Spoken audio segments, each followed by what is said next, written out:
And here to talk about a little of all that are the Apache and Mesa site operations leader, Christine Upah, and instructor and experimental test pilot, Scott Tinnesand. Christine and Scott, come on up. Hi, Welcome good morning. to Mesa Morning Live. Hey, Christine. Scott, good to have you here. Thank you. Welcome, and evidently blue is the color. Yeah, Absolutely. it is. Boeing blue. Is it Boeing blue? Absolutely. I had no idea.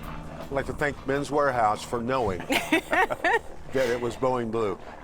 Welcome, and thank you for my new ride, by the way. We You're thought welcome. you'd like that. You thought I'd like it? I just got break during the commercial. My financing has been approved. I'm buying one of these. It's the insurance is killing me. That's going to be a problem. Geico's it's going to be a problem. They've checked my driving record, and anyway, this is. Tell us a little bit about what we're looking at here. Well, you're looking at the E-Model Apache helicopter. It's one of the most spectacular aircraft that we have in our Boeing fleet. And we are so proud of this helicopter. Yeah, absolutely. It's technologically as advanced as you can get. I consider it, and I think a lot of people do, probably the premier helicopter on the planet. Wow. Absolutely. Now, was that developed right here in Mesa, Arizona? Yes. Wow. Now, Christine, let me get a little background here. You teach people how to fly this. Yes, we do. And then you entrust guys like this to fly them? Yes, absolutely. Wow, that's awesome. Yeah, it is. What kind of, I see Team Apache, what kind of training I just can't even imagine the amount of hours that must go into something like that. Yeah, there's months of training that go into flying this platform. Folks that are military partners that purchase this aircraft go through training with the U.S. government, and then there's also some training that we do with the pilots that fly this aircraft. But I bet Scott could talk a little bit more about that. Yeah, as we develop new upgrades and new models to the aircraft, as we have over the years, those Army pilots will travel to Boeing in many cases and will do what we call in-house training with the customer and put them through the transition course for all of the changes to the updates and upgrades, be it software or hardware. So we see our Army friends quite often. That's awesome. I know Christine, Boeing's been here 40 years. How long have you been with the company? 24 years. You've been with 24 years? Yes. She started when she was 5 and a half. We start them early here in Mesa to get them room for that. Well, that's fantastic. And Scott, how about yourself? I'm approaching 11 years now. Wow. What's your background? I'm just out of curiosity. So I actually served in the U.S. Army flying Apaches, lucky me, for the first part of my career. I've also done a good number of years in Part 135 commercial helicopter EMS here in the Valley.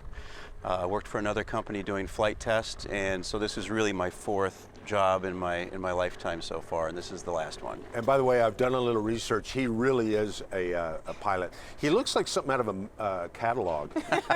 Modeling jumpsuits, and you got the Oakleys on. You got the perfectly coiffed hair. My wife will be happy to hear this. No, you look like you fit the. If you just Google helicopter pilot, Scott's picture pops up. And that's awesome. Well, tell us a little bit about what it's like to work for the company, for Boeing. I mean, it's just a spectacular, known around the world for being the best of the best. Tell us a little bit about that. And we are so excited to celebrate our 40-year anniversary next year in Boeing and Mesa. And here in Mesa, what makes us so remarkable are our people and the products and services that we provide. As we mentioned, the Apache is home to Boeing Mesa, but we don't only build the Apache in Mesa, we also build the AH-6I Little Bird. We also flight test the Chinook helicopter.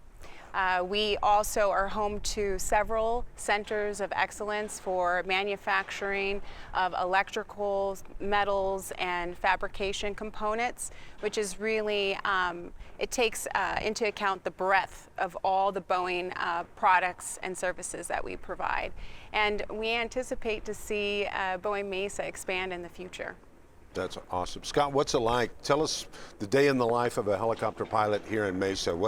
What's a typical day for you? Well, I'll tell you, that's one of the great things about being a pilot for Boeing is there's a lot of different things we do. So many jobs out there, and they're wonderful jobs, I'm sure, but they kind of do the same thing. And for us, that's really not the case. Out of our group of pilots, it's not uncommon for, on any given day, a group to come in to do production, like put that aircraft through all the paces to get ready to sell to the customer. Another group of pilots will be doing and getting ready for experimental test flight in the Chinook, Apache, Little Bird. So really we do all kinds of things, and that keeps the job really interesting. And if you're into flying, it works. That's awesome. Yeah. Just, I'm asking this for a friend. How far away do you live from Falcon Field, Scott? Ballpark. About 7 miles. Okay. So I do a lot of gigs all around the country, and a lot of times now, I don't know if you've heard, but general commercial flights are being canceled. So I have a lot of last minute opportunities. If I were to call you on, like, let's say a Saturday morning and say, hey, I need to get to Seattle, any chance I could meet you here and you could fly me up there? How long would it take to get from here to Seattle? That wouldn't, just a couple hours. Boom. The problem is we'd only get to do it once. Yeah, I don't think we'd get far. We wouldn't get far, and only once, yeah. Wow. Well, it's I joke about this, but I'm going to display my ignorance, which is very, very simple to do. How many people fit in this helicopter? Yeah, so it's designed and always crewed with 2 pilots. Okay. The front seat and the back seat are both called crew stations, and in those crew stations, either person can fly the aircraft. Some interesting little factoids: you can only start the aircraft from the back seat. And when you use certain sights and lasers and things for the weapon system, that can only be done from the front seat. So they have their unique positions, but yet either person can fly the aircraft completely. So if you show up with another one of your pilot buddies, then does one of you call shotgun, and then one of you, and you decide who's going to fly, or is that predetermined? I won't tell you the discussions we have, but sometimes we have to flip coins over where we get to sit. That's awesome. Well, I know we have tonight at Aviation Fascination, we have a lot of students that are going to be impressed with Boeing, the company, and also your equipment. If you've got kids or grandkids that are watching this, how would you recommend that they could start a career in aviation? What would be a suggestion from you? Yeah, that's a great question. To the core of our values at Boeing, we are really dedicated to training and education. And Boeing has partnered with a number of different organizations, from Boeing U, to get kids excited about careers in aviation. We've also partnered with a number of community colleges in the Valley, doing boot camps and training opportunities to position folks for jobs at Boeing, as well as working with the universities for early career programs, rotations, and internships at Boeing as well. And one of the things that we're most proud about is our work with veteran organizations and communities. So as our servicemen and women exit the military, there's just a slew of opportunities for them to come and work for Boeing, and really the sky's the limit, right? And there's opportunities from communications, finance, engineering, or being a pilot. That's amazing. You said the sky's the limit, and boy, I'm out here. I had no idea there was this much activity. Scott, what's the key? How do they keep the skies safe out here? That's a big challenge. The core of it starts with what we call the helicopter agreement that we have with Falcon Field. And consequently, Phoenix has one with the local helicopter operators as well. We have designated flight routes, which are certain altitudes and locations, obviously, that help deconflict the traffic. So as you've as you talk to Corrine, this is one of the busiest airports in Arizona, and the number of operations just is mind-boggling. But we're able to continually safely get in and out with our deconfliction plan, and it seems to work well. That's awesome. Whenever you hear these futuristic predictions about how we're all going to commute, in the future, and they would say, "Oh, everybody have like a little personal helicopter thing." To me, that just sounds like a nightmare, because it's not like the Jetsons. Right. You know, I see people running out of gas on the 101. I can't imagine if you've run out of gas in the air. Yeah, but that's not an no, option. this is phenomenal, and I'm sure it's always safety first. Absolutely. Because, you know, knock on wood, you never hear.